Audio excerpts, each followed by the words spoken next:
(8월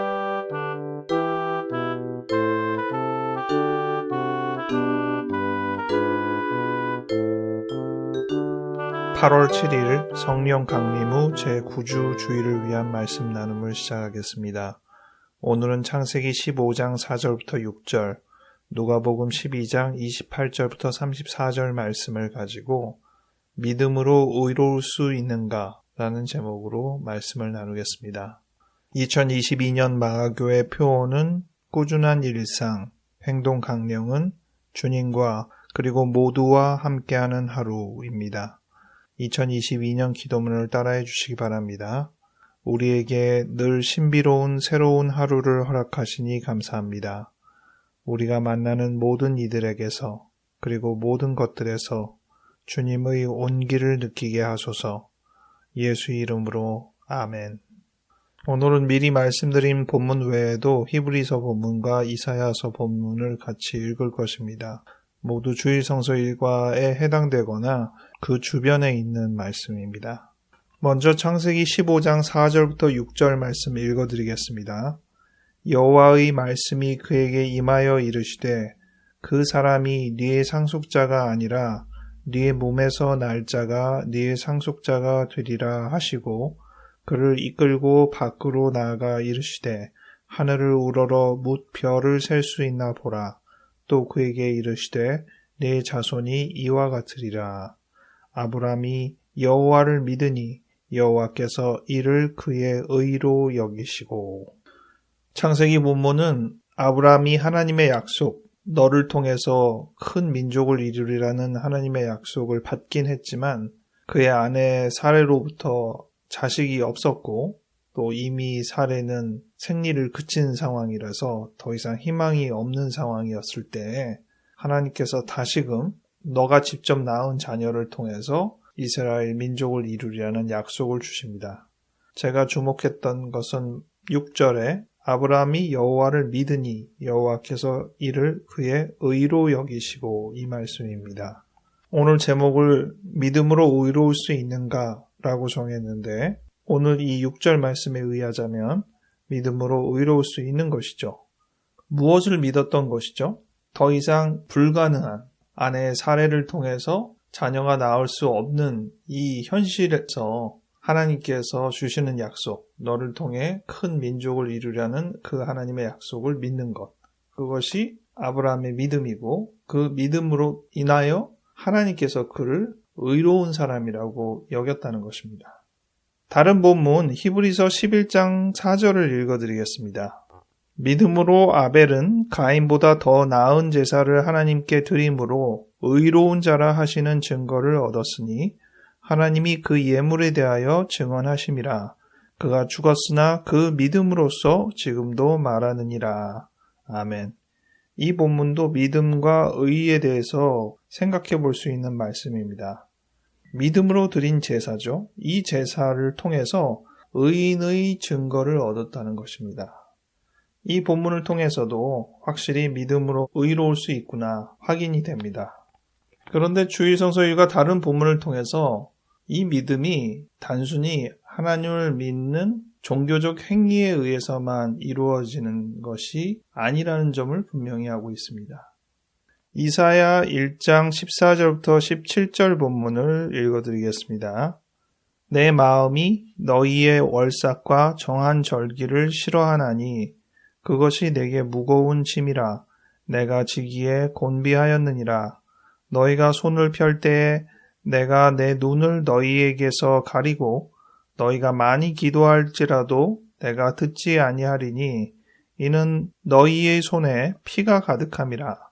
너희는 스스로 씻으며 스스로 깨끗하게 하여 내 목전에서 너희 악한 행실을 버리며 행악을 그치고 선행을 배우며 정의를 구하며 학대받는 자를 도와주며 고아를 위하여 신원하며 과부를 위하여 변호하라 하셨느니라.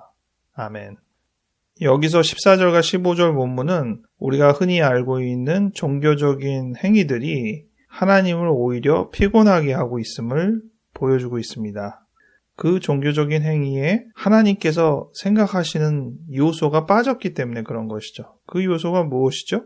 오늘 본문에 아주 잘 말아주고 있습니다. 악한 행실을 버리고 행악을 그치고 선행을 배우고 정의를 구하고 학대받는 자를 도와주고 고아를 위하여 신원하고 과부를 위하여 변호하는 것. 이것이 포함된 종교적인 삶이어야만 하나님께서 받으실 텐데 이것은 빠진 나머지 종교적인 삶은 하나님께서 피곤하게만 여겨지는 껍데기뿐인 믿음이고 그것은 의롭다 칭함을 받을 수 없는 믿음이 될 것입니다. 마지막으로 누가복음 12장 28절부터 34절 본문 읽어드리겠습니다. 오늘 있다가 내일 아궁이에 던져지는 들풀도 하나님이 이렇게 입히시거든 하물며 너희일까 보냐. 믿음이 작은 자들아. 너희는 무엇을 먹을까 무엇을 마실까 하여 구하지 말며 근심하지도 말라. 이 모든 것은 세상 백성들이 구하는 것이라. 너희 아버지께서는 이런 것이 너희에게 있어야 할 것을 아시느니라. 다만 너희는 그의 나라를 구하라. 그리하면 이런 것들을 너희에게 더하시리라. 적은 무리여 무서워 말라. 너희 아버지께서 그 나라를 너희에게 주시기를 기뻐하시느니라. 너희 소유를 팔아 구제하여 낡아지지 아니하는 배낭을 만들라. 곧 하늘에 둔 바 다함이 없는 보물이니 거기는 도둑도 가까이 하는 일이 없고 좀도 먹는 일이 없느니라. 너희 보물 있는 곳에는 너희 마음도 있으리라. 아멘. 무엇을 먹을까 무엇을 마실까 근심하고 걱정하는 모습을 가리켜 예수께서 믿음이 작은 자들아 라고 칭하셨습니다. 이러한 걱정을 하는 자세가 믿음이 부족하다는 증거인 것입니다. 그러면 믿음이 충분하다는 증거는 무엇입니까? 오늘 본문에 의하자면 주님의 나라를 구하는 것, 다른 성경에선 그의 나라와 그의 의를 구하는 것이라고 되어 있는데 조금 더 상세하게 33절부터 이어지는 말씀에 보면 너희 소유를 팔아 구제하라고 되어 있습니다. 이러한 행위는 마치 낡아지지 아니하는 배낭을 만드는 것, 하늘의 보물을 쌓는 것과 같은 의미라고 했습니다. 34절에 너희 보물이 있는 곳에는 너희 마음이 있다고 했는데 우리가 갖고 있는 재산, 유형적인 돈이든 무형적인 개념이든 그것이 어디에 있느냐에 따라 거기에 마음이 쏠리겠죠. 근데 세상 것에 있다면 우리 마음이 거기에 쏠릴 것입니다. 세상 것에 쏠리면서 우리가 종교적 행위를 표면적으로 해봤자 그것은 의에 이르는 길이 아닐 것이죠.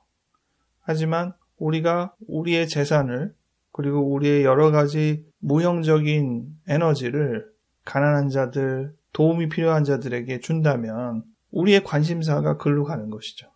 왜냐하면 내 재산이 거기가 있으니까. 또 하나님께 드리면 우리의 관심사는 하늘에 가는 것이죠. 왜냐하면 내 보물이 거기 가 있으니까.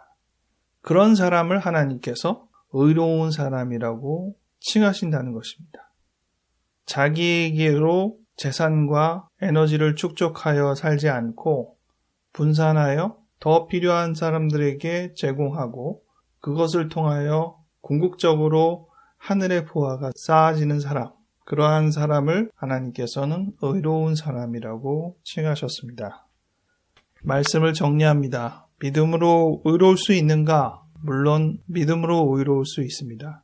하지만 여기서 말하는 믿음은 표면적인 종교적인 행위로 이루어지는 신앙이 아니라 어디에 마음을 두었는지 확인이 되는 정의와 평화와 사랑의 실천이 오가는 삶 속에서 진정한 믿음의 본질이 드러나는 것입니다.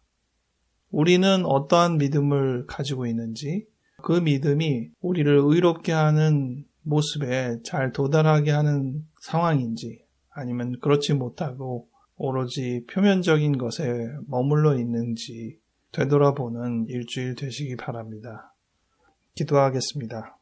하나님, 우리의 보물을 어디에 쌓아두고 있는지를 돌아보게 하여 주시옵소서. 우리가 현실적으로 불가능하다고 생각할 때에도 하나님께서 주시는 약속을 따라 그 약속을 진실히 믿으며 하나님의 평화가 하나님의 사랑이 이 땅에 충만히 임할 것을 우리가 기대할 수 있게 도와주시옵소서. 그리고 이를 위하여 우리가 할 수 있는 작은 실천들을 미루지 않고 할 수 있게 하여 주시옵소서. 이 과정을 통하여 우리가 부족하나마 의인의 반열에 오를 수 있게 도와주시옵소서. 감사하고 예수 이름으로 아멘.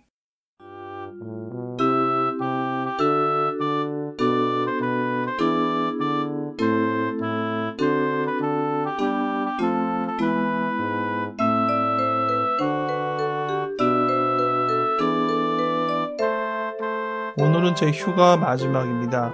어디를 특별히 가지는 못하고 제 병원 내부 공사를 하느라고 녹음도 지금 주일 밤에서야 비로소 하고 있습니다. 대부분 이번 주 아니면 다음 주까지 해서 휴가 기간을 마무리 질 텐데 휴가를 가지는 못하더라도 여유로운 시간을 잠시라도 확보해서 휴식을 취하는 여러분 되시기 바랍니다. 건강하게 한 주 보내시고 다음 주에 다시 뵙겠습니다.